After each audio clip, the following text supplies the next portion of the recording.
Our final holiday Nintendo memory, rumors of a Super Smash Bros. Sequel, and content creation and mental health. It's the LP Podcast.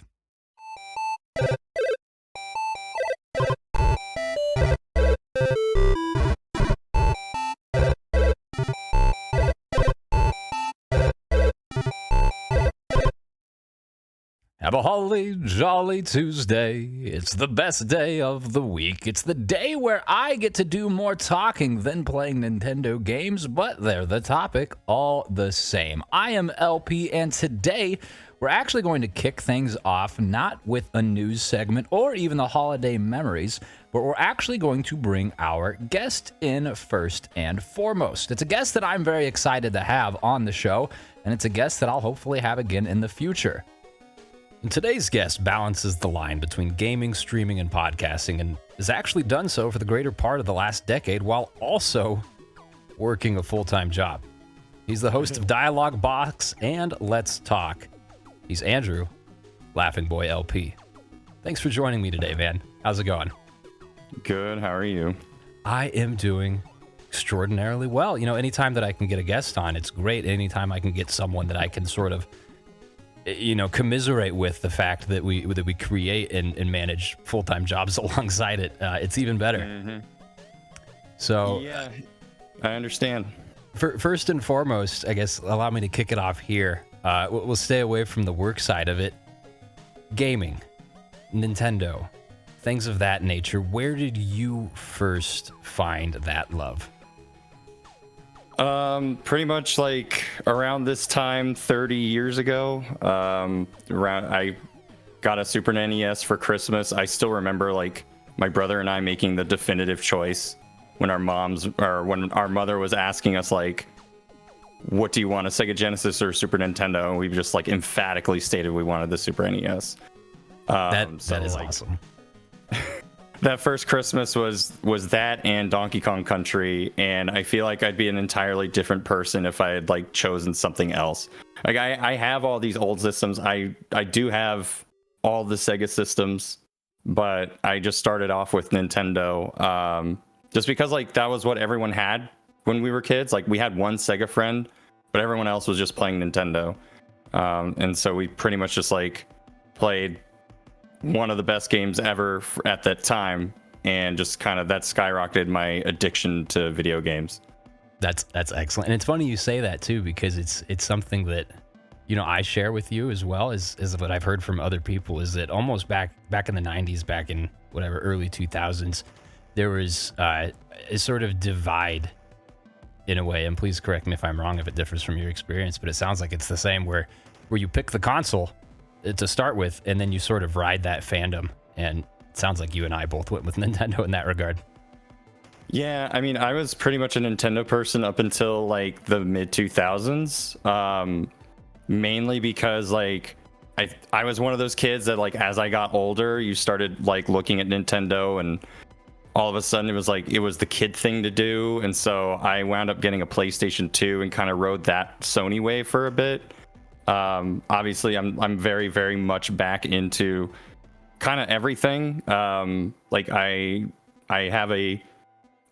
basically just like split my time between Sony and Nintendo at this point. But, yeah, like, especially back then we knew about like Sonic versus Mario. I think when we look back at it, it's a very like eye-opening experience to see what like the console wars were. But yeah, all my friends just had a Nintendo or wanted a Nintendo, so it was very easy to pick one or the other. So yeah, it was very interesting process, but like we kind of still see that today with like Sony and Xbox, but I don't really see it quite as much anymore.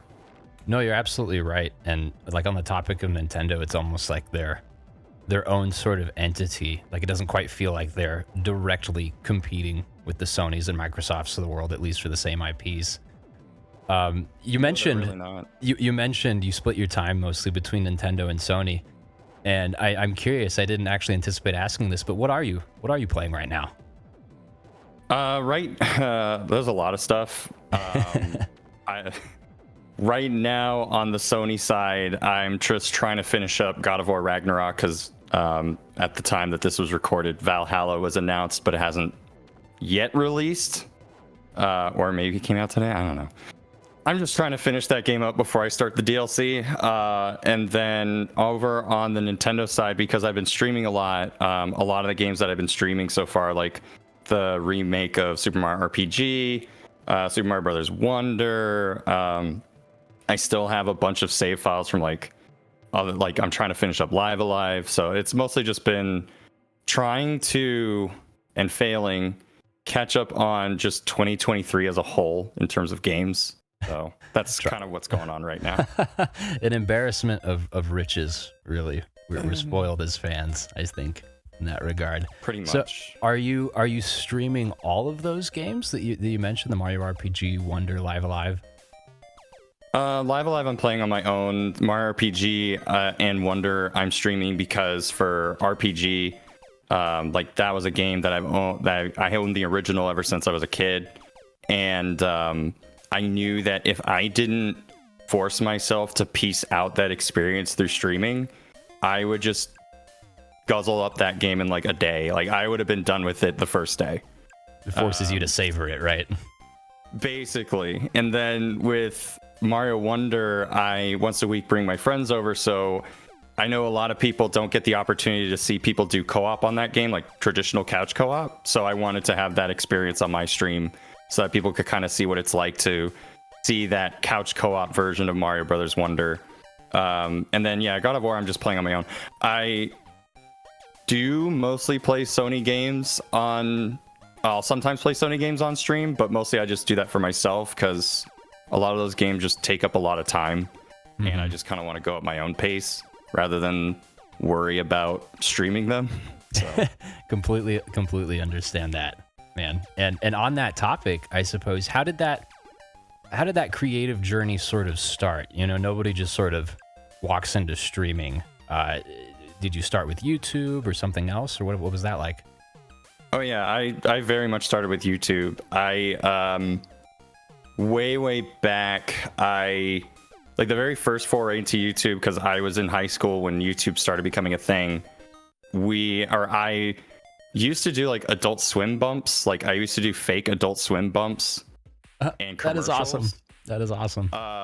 Because I was like, I can't do 4-minute AMVs like the cool kids are doing, so I'm just gonna like pretend to make because they were kind of like small AMVs anyway. Mm-hmm. If you watch like a lot of the old Adult Swim commercials of like the early 2000s, they were just kind of like very short 30-second AMVs. And I'm like, my computer can handle that. My computer cannot handle anything more than that. So I was already in like, I want to do something with YouTube, and then Rock Band came out, so I started doing a lot of that. I would do like just different, like when DLC would come out for that game, I would just immediately push that onto YouTube because you could do that at the time. Mm-hmm. Without getting into a lot of trouble. So I would just like upload videos of Rock Band songs, and then everyone started getting into Let's Plays, and I didn't really understand it at the time. Like I remember a lot of the people I used to follow that did Rock Band episodes or Rock Band videos, all of a sudden were just like playing Crash Bandicoot or like what was the game on PlayStation, LSD, like the actual like acid trip simulator game on PlayStation that only came out in Japan. Yeah. So I was like, what is going on here? And then about the time that like Game Grumps came onto the scene, I think that's when Let's Plays kind of exploded because everyone wanted to do it, including myself. So I started doing Let's Plays with my friends, very low key. We did that for like a good 8 years.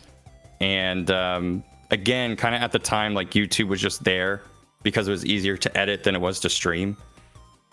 And there wasn't like a lot of information on how to do it anyway. And we didn't have Elgato at the time to basically make all the tools for you and just hike the prices up.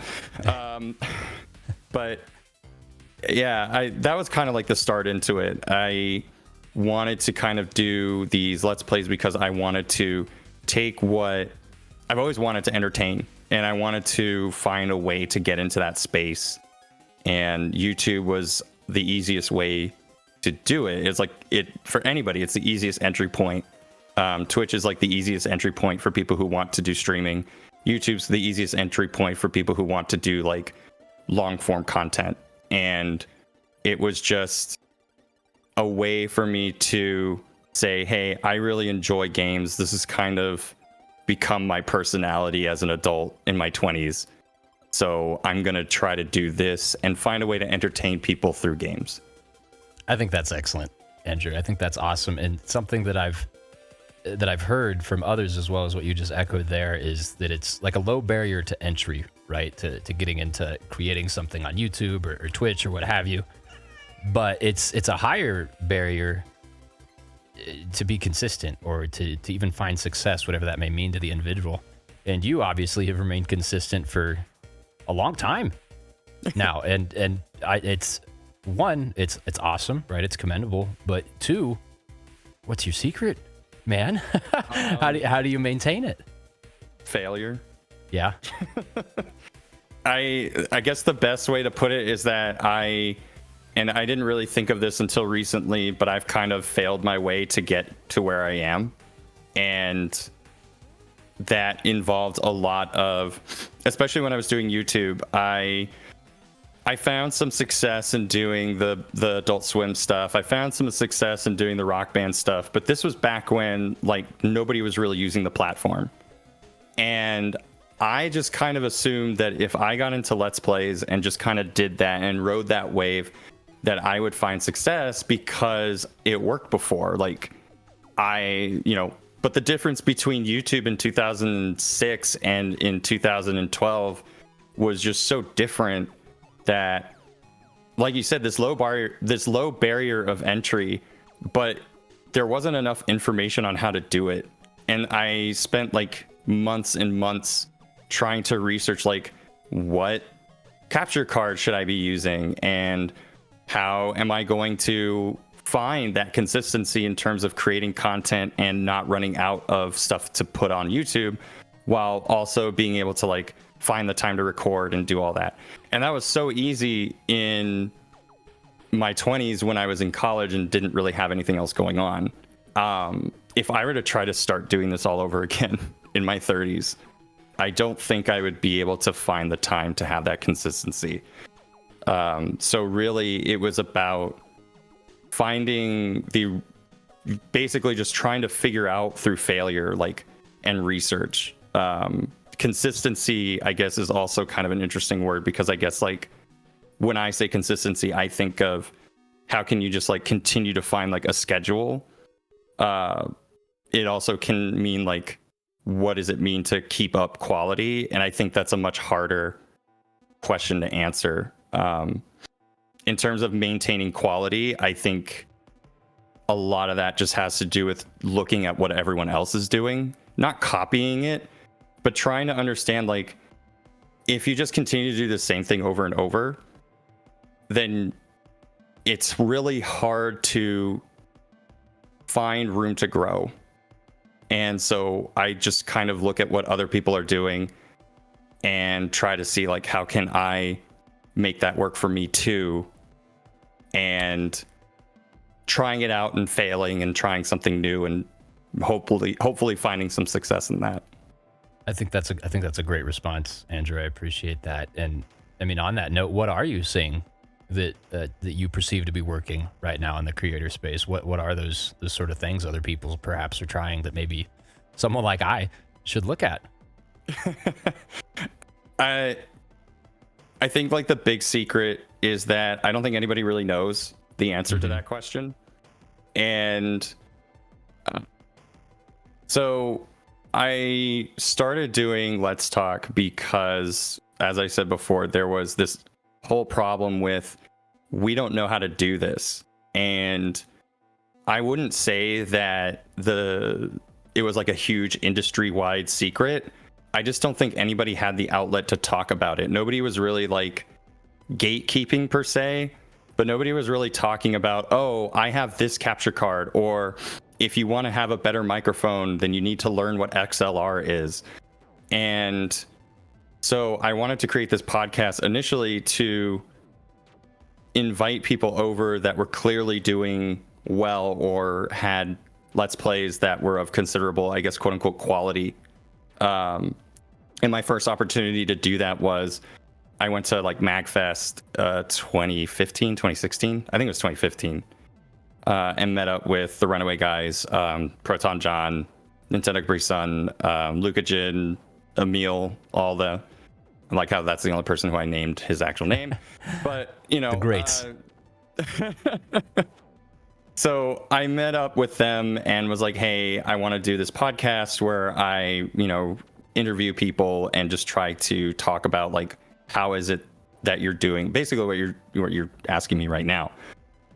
And what I found over the last 10 years of doing that is that ultimately the path to success is very luck based. I know that's not necessarily what everyone wants to hear, but the quality doesn't matter as much as like your ability to just feel confident. That's the one consistency that I've seen is confidence in your voice and confidence in your ability to create content. Like you can see some of the biggest people on Twitch right now have like no layouts. They don't have like cool transitions. They don't do these like amazing edits or anything in their content. It's not like clean, not all the time. Some people just like are sitting in a room that looks like a shed. It doesn't even look like, you know, and then other people have the holograms and the gamer lights and the LEDs. Yep. You know, that stuff doesn't matter because these people that are just sitting in a shed with no like, with, you know, what you could barely consider audio equipment, are just making it work. Yeah. Because people like to watch it. So there's something to be said about that. I think that's the one thing I've learned. But whenever I've asked anybody, like, what's the secret to your success? Most of them just don't know. It's probably some combination of right time, right place, maybe. And also just utilizing what you have and enjoying it, I suppose. I mean, I'm obviously no expert, but from what I can see, all the best people that are doing it seem to genuinely be enjoying it.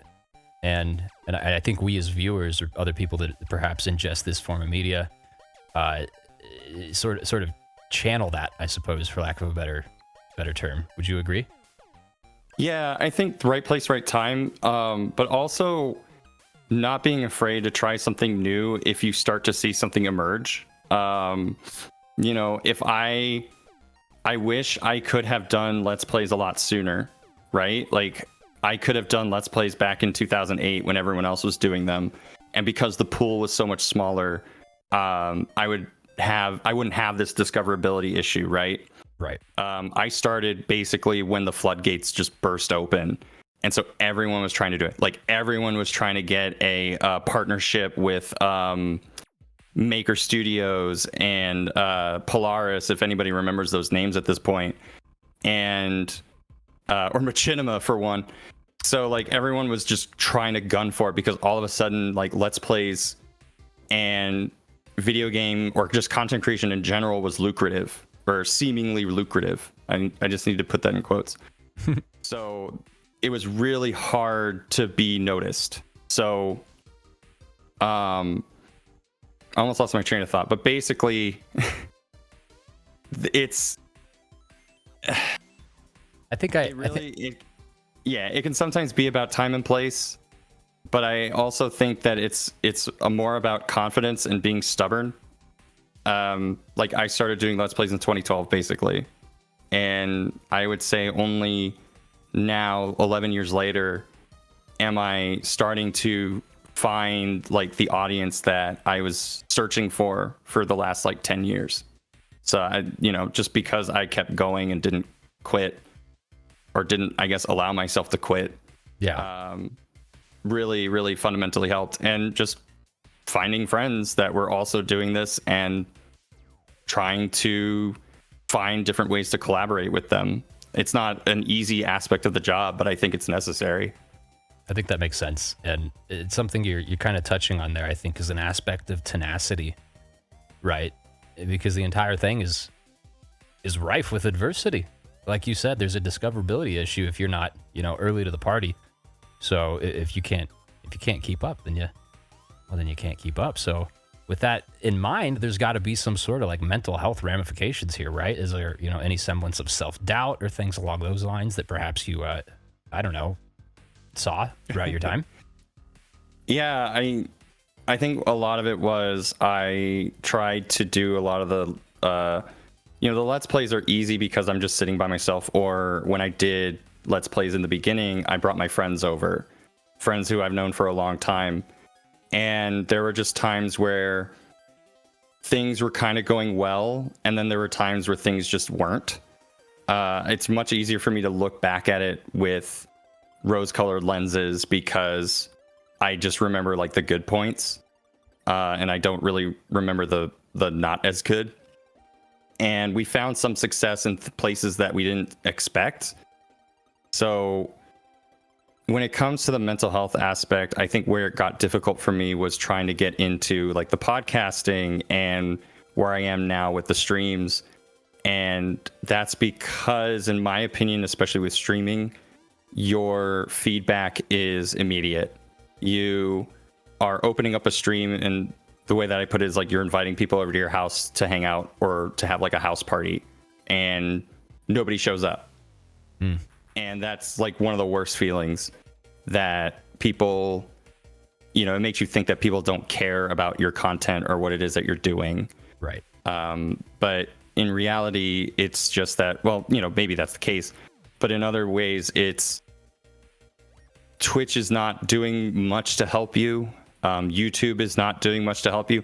I recently had a really bad week mentally, because of shorts just not doing well. Shorts used to be a really easy way to get discovered on YouTube, and now all of a sudden they're very quick to put you down if you don't immediately just do well out the gate.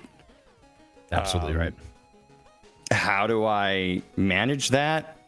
I am kind of in a minority where I have the ability to talk to a therapist, but I think what has helped is that you really have to just remind yourself, not that this is not the reason that you're doing this. It's really tough for me to say, hey, you just need to look on the bright side and stop thinking about the numbers because the numbers don't matter. The numbers matter. Not in the way that's I'm only doing this because I want numbers, but I think we get lost in the sauce of, if my numbers aren't good, then that just kind of reflects on me as a creator, because I want people to like what I'm doing and I want people to care about it. And when you kind of put yourself out there and nobody cares, or that number is how many people care, quote unquote, to you, that those are the intrusive thoughts that come out. Mm-hmm. And you just have to remind yourself that your content is good. You are doing what you can, and as long as you're proud of what you are releasing, then you just have to remind yourself that no, my stuff is good. It's kind of an ego thing, but there are other reasons why a video may not do well, or why your podcast may not be doing well. And you are going to have moments where you're going to feel a lot of self-doubt. That's just part of the nature of it. And you just kind of have to find ways to mitigate it, whether it's taking a break, whether it's letting yourself feel those negative emotions for a little bit and just reminding yourself what those emotions are and why you're feeling them. So just kind of sitting here and going you know what, I'm feeling really sad right now because, my video isn't getting noticed, or my channel isn't getting noticed, or my stream did poorly.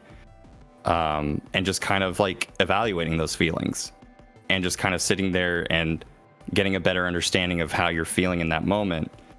And in other ways, finding somebody to maybe just talk to. Sometimes ranting can become toxic, unhelpful. Absolutely. And in that case, you can always try to find somebody, some way, or just start to brainstorm in terms of, okay, let's go back to the drawing board and figure out why this isn't working. Am I even liking what I'm doing? A lot of what I did when I was doing Let's Plays was, okay, this isn't working, let's try this.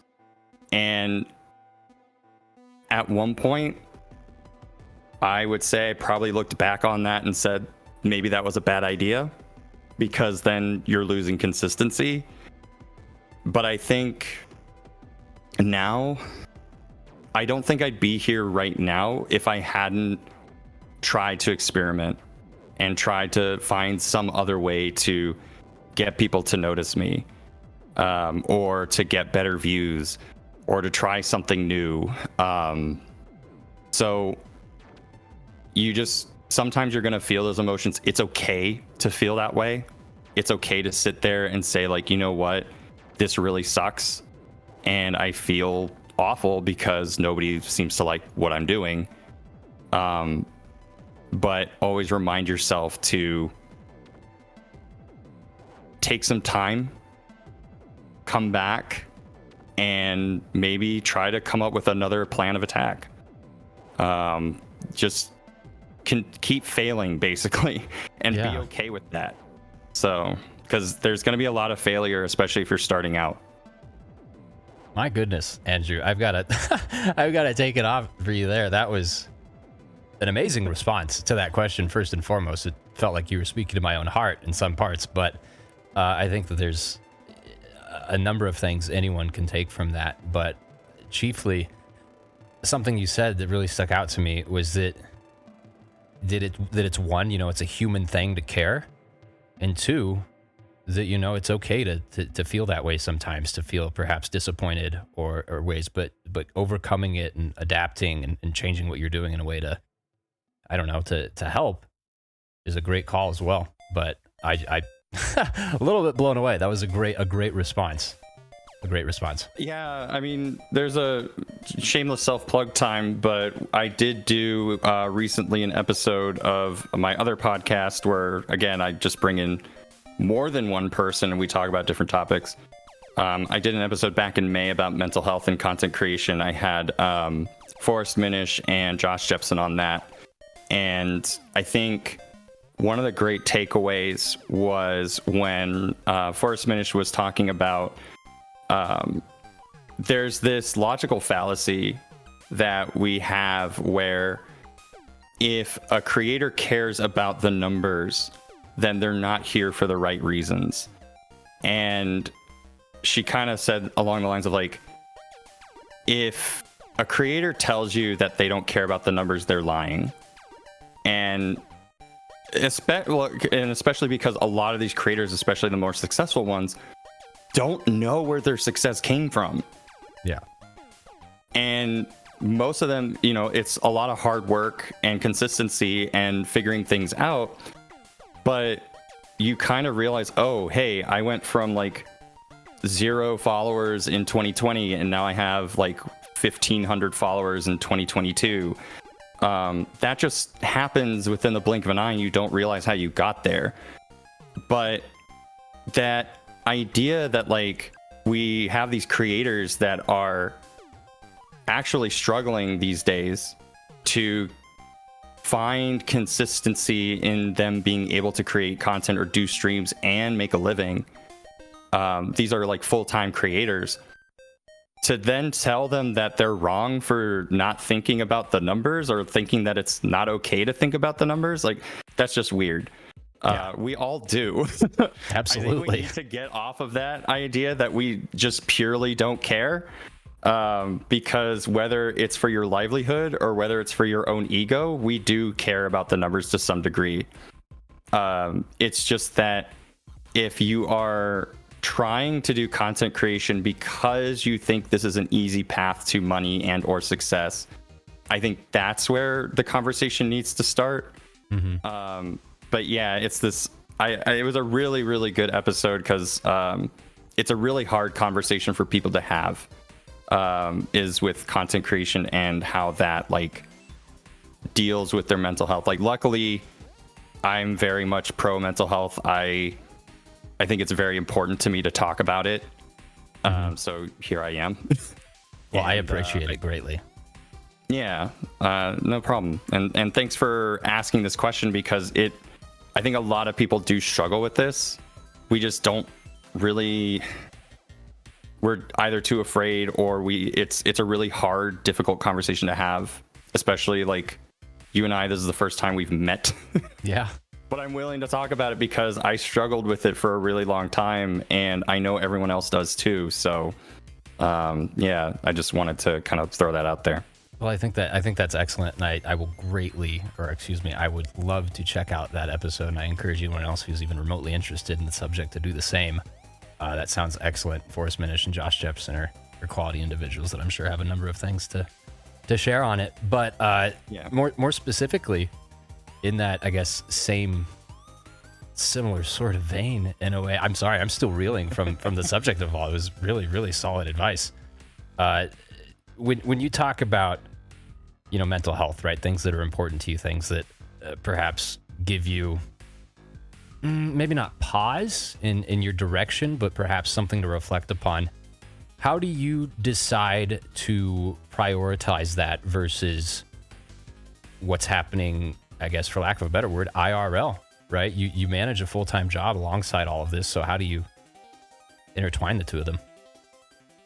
It's not easy. Yeah. Oftentimes it does get in the way.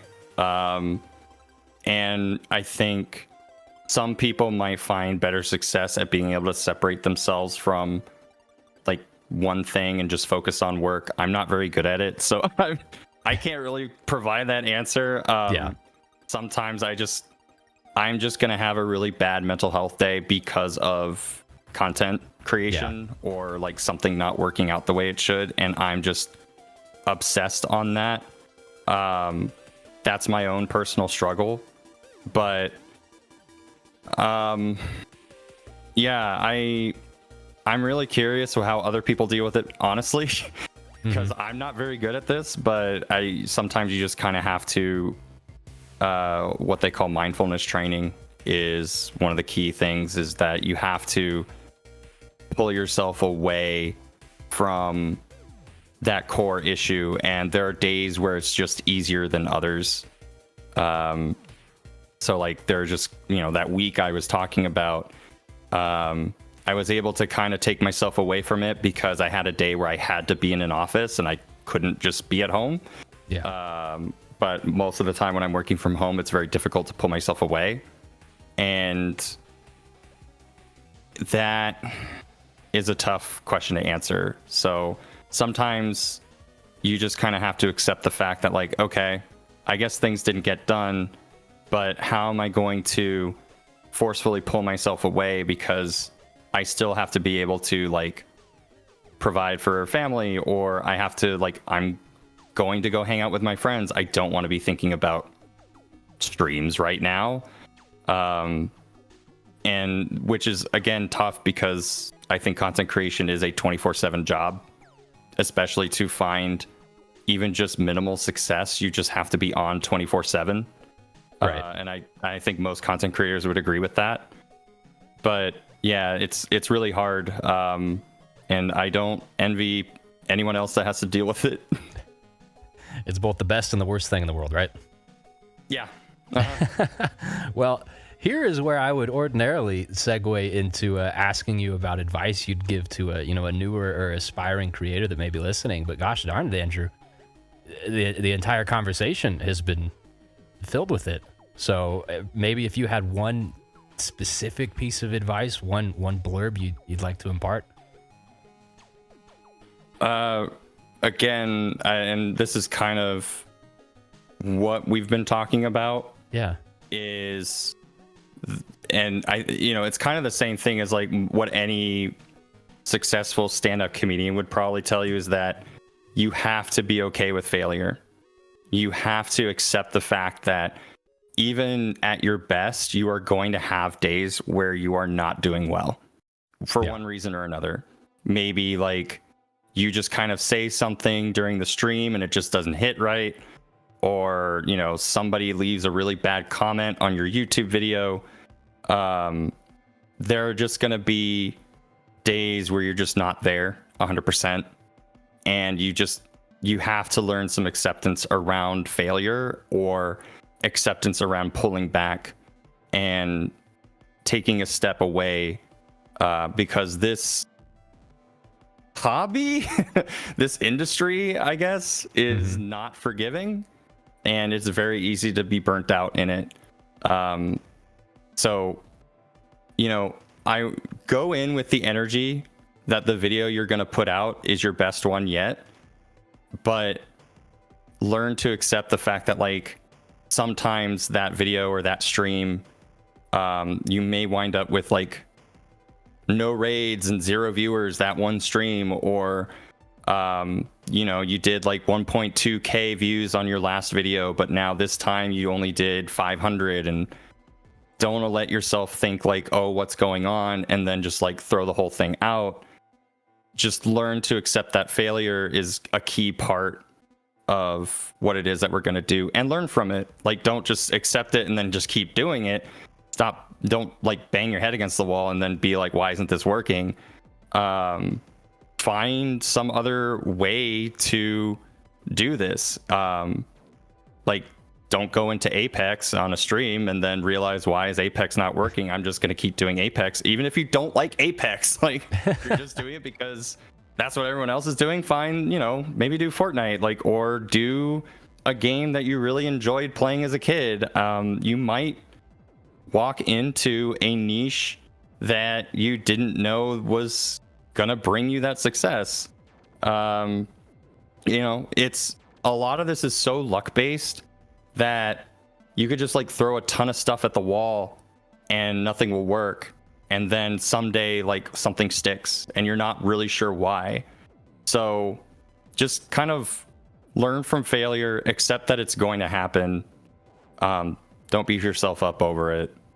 Trust me.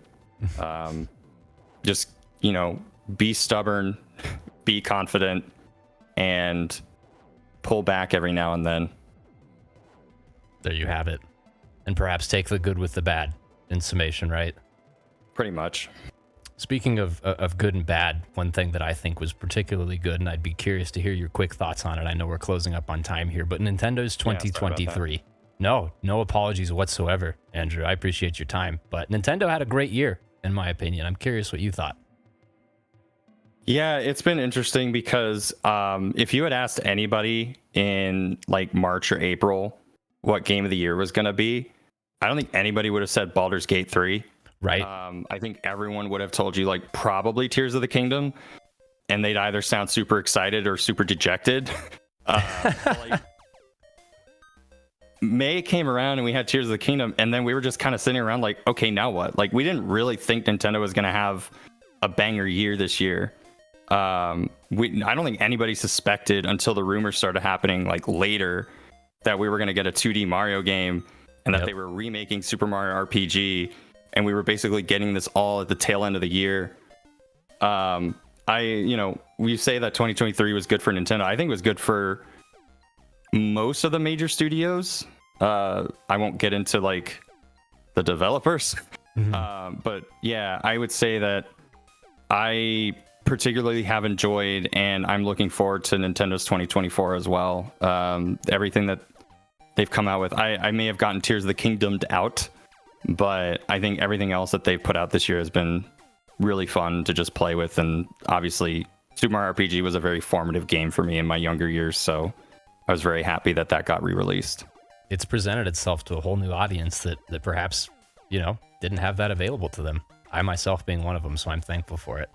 And on top of the games, there is the announcement of production to commence on a Zelda movie. I understand you're a fan of the franchise. What did that mean to you? I don't know, man. Iffy. I think we all, yeah. I mean, I'm gonna echo what a lot of other people on social media said. If the Super Mario Brothers movie hadn't happened, I think we would all just like immediately dismiss this completely, because with Super Mario Brothers movie, we already had that, and it was not good. And now you're expecting me to see like characters that are going to look like the way that they are on screen, but suddenly they're going to speak in full sentences. Oh, well, Charles Martinet's not going to be there this time. Oh, well, like now it's not as bad as we think because Jack Black's in it.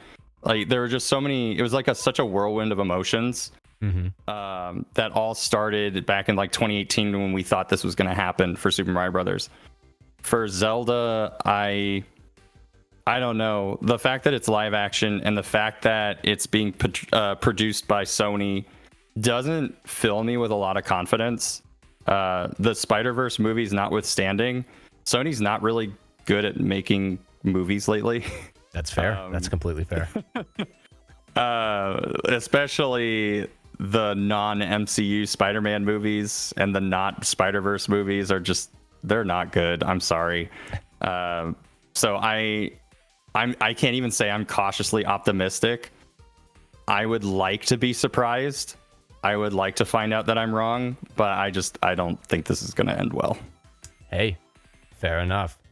I think we should all cross our fingers because goodness gracious, if it sucks, that'll be too darn bad. Oh, Andrew, thank you again so much for your time. Man, I greatly appreciated all of your insights on content creation, mental health, and everything in between.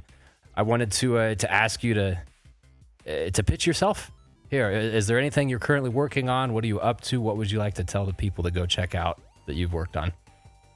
Yeah, you can pretty much find me everywhere at LaughingboyLP. On Twitch, I stream usually 3 times a week. Right now, as of this podcast, I'm doing Super Mario RPG. Every Saturday, I have my friends come over on the couch with me, and we play games that like we haven't played before.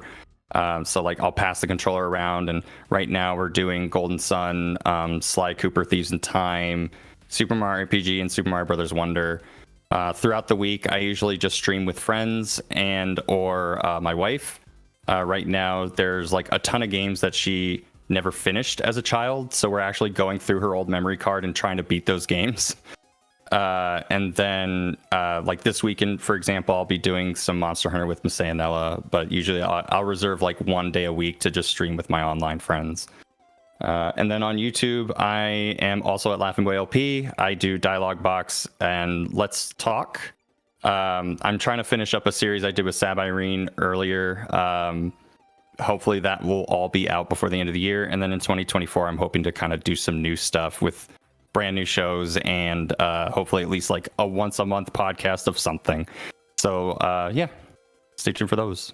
There you have it, friends. LaughingboyLP, Andrew, thanks again. Yep. Thank you so much for having me on. It was a pleasure. Wow. I am still reeling after that. It was pre-recorded a few days before this episode, but upon revisiting it there with you, great guy, Andrew. Great guy, great insights. I encourage you to check out his stuff. Anyways, moving on, and perhaps lightening the tone ever so slightly, is holiday memory number 4. This holiday sends us back to 2007, where I actually have a photo from this ancient time. And what is it? It's when I received my very first Nintendo Wii. I am the individual on the right there, my little brother John on the left, the subject in question, the Wii, in the center. Obviously, by this point, I was completely entrenched in Nintendo fandom, right? Being I think I was a sophomore in high school here.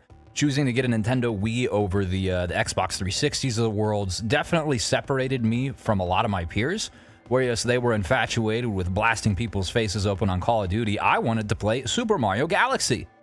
And that's actually the subject of this, because alongside the Wii, I got Super Mario Galaxy. Perhaps it was 2008, I don't actually straight remember, but the point is I got the Wii alongside Mario Galaxy, and I threw up. No, not from anticipation or excitement, mind you, but from motion sickness. Mario Galaxy is a great game. It's a game that I have since played and beaten, but my first 2 or 3 dozen attempts at playing it were fruitless. I couldn't handle it. Something about running across these like spherical planets, everything shifting and changing, and then the motion controls of the Wii alongside it, I could not stomach it. Quite literally. It took me, in fact, up until 2021 to actually beat Super Mario Galaxy. Oh, so as you might imagine, I have a weak stomach. Pushing forward, what doesn't have a weak stomach are the devs at Sabotage Studio. Sea of Stars has been purchased over 4 million times. Now, this isn't just physical copies, but downloads and the like all combined. 4 million for an indie game that's hardly been out for half of a year. Incredible, incredible, incredible, incredible. I know this is not necessarily purely Nintendo news, but I think that the tonality of Sea of Stars fits in line with Nintendo games more so than I think of, like an Xbox title, which it is included on the Xbox Game Pass. Topic remaining, Sea of Stars, there is a patch being released, and I won't spend too much time talking about this, but there's going to be an NPC change after some controversy, shall we say, alongside the inspiration for one of the NPCs. So, you have the game, look out for that. Moving along down the line, VGC's Platform of the Year is the Nintendo Switch, which is amazing, first and foremost, right? The Nintendo Switch came out almost 10 friggin' years ago. All right, 7 years in the year upcoming. It came out in 2017, so that's pretty wild to have that sort of longevity, and what's more, to kind of cap off the game system's life cycle with a huge year, and we've talked about this a few times. We talked about it with Andrew a little bit. That was Nintendo's 2023. So I don't think that there is any doubt in my mind that the Switch is, shall we say, pushing towards the end of its lifespan. But I think it's extraordinarily encouraging and awesome as a fan, right? To see that it continues to do so well, even throughout its duration. A far cry, right, from the performance, shall we say, financially at least, of the Wii U. Speaking of performance and financials, the Zelda producer explains why a Mario Maker style game probably won't work. Now, this is not an article I read, so we're going to react to it together. We've heard Nintendo dismiss the idea of Mario Maker style Zelda game in the past, and even though it's been a while since the last update, it seems the Japanese video game company still isn't keen on the idea. We're going to stop there. First off, this is something that I have thrown a little bit of consideration towards, right? You think of Mario Maker in terms of Zelda, what would it be, like a dungeon maker, right? It'd have to be probably a 2D top-down sort of thing. I can't imagine people having the... Well, I mean, I should stop myself. There are plenty of intelligent and capable people with lots of time on their hands that could deal with the 3D stuff, but from a mass appeal sort of thing, it probably would have to be the 2D style top-down dungeon crawlers Zeldas of old. But we'll see what they say here. Speaking to Polygon recently, series producer Eiji Aonuma explained how Nintendo doesn't necessarily want to force players to be creative in Zelda.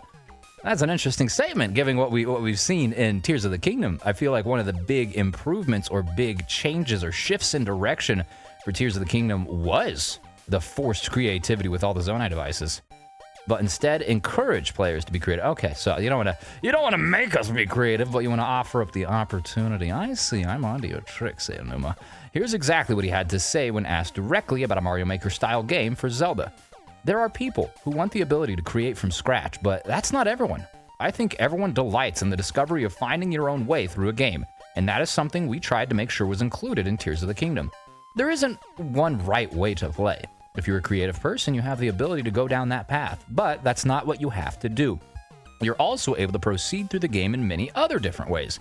And so I don't think it would be a good fit for The Legend of Zelda to necessarily require people to build things from scratch and force them to be creative. Now, that's an interesting take in my opinion, because I don't think that a Zelda Maker game would necessarily force you to be creative. I mean, I guess it would, but that's the idea that you would have when purchasing it, right? And I could be ignorant to this, but when I think of Mario Maker, I don't think of it as like a mainline canon Mario game. It's a, something aside that affords those creative spirits the ability to create and to share those creations, right? You've seen on YouTube a number of astounding creations, some a little bit more trollish than others, that people have put together in Mario Maker, and I would love to see something similar with a Zelda flair on it.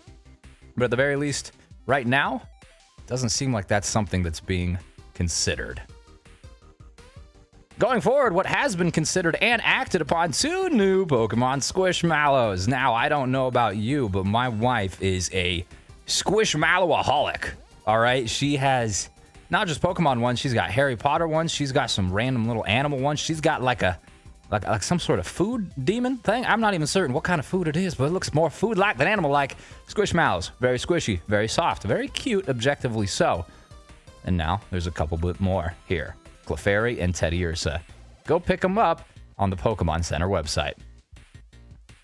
Moving forward, random little fact here. Luigi's Mansion 2 was inspired by the British sitcom Mr. Bean. Now, this is interesting, and again, another article that I did not read ahead of time. So I'm very curious to see what it says here. In 2013, Luigi's Mansion's fans rejoiced when a sequel to the 2001 GameCube classic finally launched on the Nintendo 3DS. Now, thanks to a new video from Did You Know Gaming, we now know that Luigi's Mansion Dark Moon was greatly inspired by none other than the iconic sitcom Mr. Bean. Fascinating. Fascinating. It's always fun to learn about these little bits of inspiration that games take from other forms of media. And speaking of inspiration taken from other forms of media, an independent developer was so heavily inspired by The Legend of Zelda Link's Awakening that they ported it completely to PC. Now, of course, this violates many copyright laws and infringes directly upon Nintendo's IP, so they were quick to shut it down.